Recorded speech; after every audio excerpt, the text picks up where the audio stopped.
दोस्तों, जब भी कोई पीड़ित व्यक्ति किसी अपराध का शिकार होता है दोस्तों, तो उसकी शिकायत को पुलिस द्वारा दर्ज करने के बजाय उसे समझा बुझाकर, डरा कर, गुमराह कर कर वापस भेज दिया जाता है दोस्तों, और उसकी शिकायत को दर्ज नहीं किया जाता है दोस्तों। और एफआईआर दर्ज करवाने के लिए किसी भी पुलिस अधिकारी के सामने गिड़गिड़ाने की परंपरा को जो है खत्म करना होगा दोस्तों। और अगर कहीं कोई कॉग्निबल यानी कि संज्ञेय अपराध होता है दोस्तों, तो पुलिस अधिकारी की ये जिम्मेदारी होती है कि वो उस अपराध की शिकायत मिलने पर एफआईआर दर्ज करे दोस्तों। और कानून में कुछ ऐसे प्रावधान है दोस्तों, 1 जुलाई 2024 से पूरे देश में नए कानून भी लागू हो चुके हैं कि अगर पुलिस एफआईआर लिखने से मना कर देती है दोस्तों, किसी भी तरीके का विवाद हो, फैमिली डिस्प्यूट हो, 498 हो, दहेज हो, घरेलू हिंसा हो, कई मेरे व्यूवर्स के सवाल थे, महिलाओं के थे, आदमियों के थे, किसी तरीके का जमीन विवाद हो, मारपीट हो, धमकी हो, अगर पुलिस एफआईआर दर्ज करने से मना कर देती है तो आप क्या कर सकते हैं दोस्तों।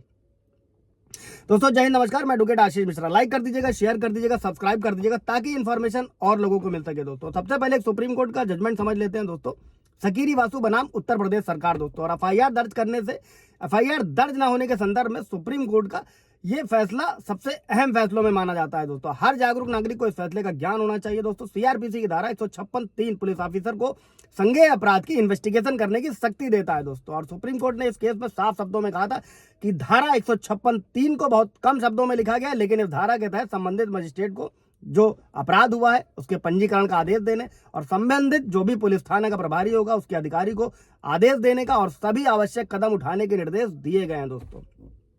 अभी हम लोग समझते हैं दोस्तों कि नए कानूनों के तहत अगर एफआईआर आपके पुलिस वाला नहीं दर्ज कर रहा है तो आप कैसे करा सकते हैं दोस्तों। सबसे पहले तो थाने के स्तर पर अगर कोई पुलिस अधिकारी एफआईआर दर्ज करने से इनकार करे तो सबसे पहले अपनी एक शिकायत को रिटर्न में दे, थाने में दें। उसके लिखित सूचना जो है वो थाने के एसएचओ को थाना अध्यक्ष के सामने पेश करें दोस्तों। ऑनलाइन एफआईआर भी दर्ज करा सकते हैं आप दोस्तों। इसके साथ में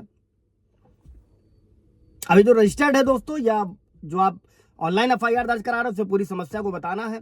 अगर एसपी साहब आपकी शिकायत को नहीं सुन रहे हैं उसके बावजूद भी तो आप उस पर रिसीविंग भी नहीं मिल पा रही है, आपको एफआईआर दर्ज नहीं हो रही, तो ऐसी स्थिति में आप अपनी शिकायत की जो एक कॉपी है रजिस्टर्ड पोस्ट के माध्यम से थाना अध्यक्ष को बाद भेज सकते हैं दोस्तों। रजिस्टर्ड पोस्ट की जो कॉपी है सबूत के तौर पर अपने पास संभाल कर रख लें। अगर रिसीविंग मिलती है तो उसको भी संभाल कर रखना है दोस्तों। इसके बाद बढ़ते हैं दोस्तों कि भारतीय नागरिक सुरक्षा संहिता की धारा 173 के सबसेक्शन 4 में यह साफ शब्दों में लिखा गया है दोस्तों कि अगर कोई व्यक्ति की शिकायत किसी थाने के ऑफिसर इंचार्ज के द्वारा एफआईआर दर्ज नहीं किया जाता है, एफआईआर दर्ज नहीं किए जाने से अगर वो पीड़ित है तो वो व्यक्ति लिखित रूप में या फिर रजिस्टर्ड पोस्ट के माध्यम से जो संबंधित एसपी है वहां पर शिकायत कर सकता है। अगर एसपी साहब को ये लगता है कि आपकी शिकायत में किसी संज्ञेय अपराध के होने का जिक्र है तो एसपी साहब जो होंगे वो खुद उस केस की जांच करने का आदेश दे सकते हैं। ये नए कानून में साफ शब्दों में भारतीय नागरिक सुरक्षा संहिता की धारा 173 के सबसेक्शन 4 में लिखा गया है दोस्तों।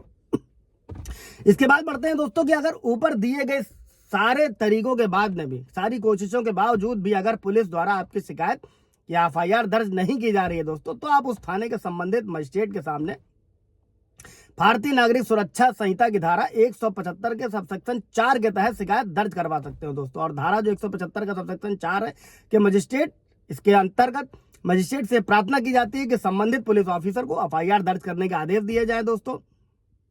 थाने और एसपी के स्तर पर की गई कंप्लेंट की जो रिसीविंग होती है, इससे पहले जो आपने प्रक्रियाएं की हैं वो भी आपको साथ में लगाना होता है दोस्तों इसकी याचिका के साथ में। और इसके साथ ही भारतीय नागरिक सुरक्षा संहिता की धारा जो 223 है दोस्तों, इसके तहत आपराधिक शिकायत दर्ज की जा सकती है। अब यहाँ पर एक चीज समझने वाली है दोस्तों, ये है कि जो आप 175(4) के तहत मजिस्ट्रेट के सामने जाएंगे, ये एफआईआर का आदेश देगी पुलिस को कि इस पर प्रक्रिया की जाए, कानूनी प्रक्रिया की जाए। इसके अलावा जबकि 223 के तहत बीएनएस के तहत दोस्तों संबंधित मजिस्ट्रेट के सामने पूरा केस ही दाखिल किया जाता है दोस्तों। ये दो तरीके हैं। जब भी आपके किसी भी मामले में अगर एफआईआर दर्ज नहीं हो रही है तो आप इन तरीकों से करा सकते हैं दोस्तों, अगर पुलिस सुनवाई नहीं कर रही है।